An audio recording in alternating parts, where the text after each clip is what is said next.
Diana, welcome to The Courage to Change. Thank you. So excited to have you. Okay, so you have done recently something monumental, and I want to talk all about it, but can you give the listeners a little bit of your background and where does Diana come from? What a good question.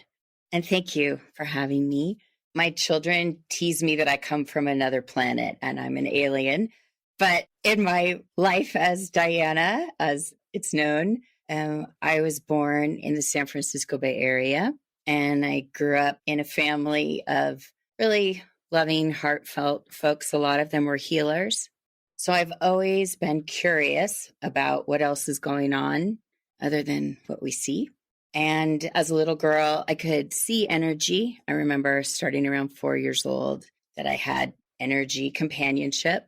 And then early in my life, I started exploring other ways to learn about that. I entered a spiritual school when I was 23 in Berkeley, and I lived in many countries in Asia and studied with teachers of different traditions. So I'm very unconventional. I think out of the box. I love to learn, always learning.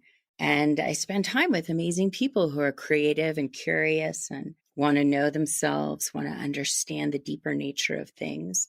A lot of the time they arrive because they're suffering. I think we're all suffering. The big question is, what do we do with that?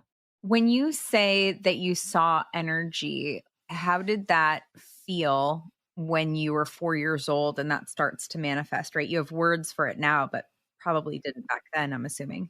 Well, I think because I've seen energy my whole life, it's very familiar. But I remember being a little girl and looking forward to it. It would happen every night when I would go to bed. Energy would come on the ceiling and there would be distinctive patterns that would arrive. And it was a kind of comfort. It was a feeling of not being alone and gave me a lot of reassurance and confidence and courage for my life. When you went and studied all these other traditions and you took, what you grew up with in the Bay Area and then you went all over the world, what struck you about learning about all these different traditions? It's such a great question, Ashley. Today, I live in Boulder, Colorado now. And today I went to the graduation of one of my students. She's becoming an Ayurveda doctor today. And there was a really lovely program and singing and chanting and very much the tradition of her teachers. I hadn't been to this ashram before. And it was beautiful. And I felt very much in a state of being close to myself.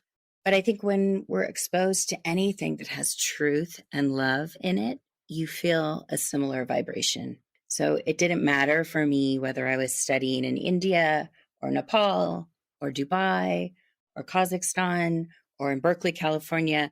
I could feel something similar in each tradition. I grew up going to church.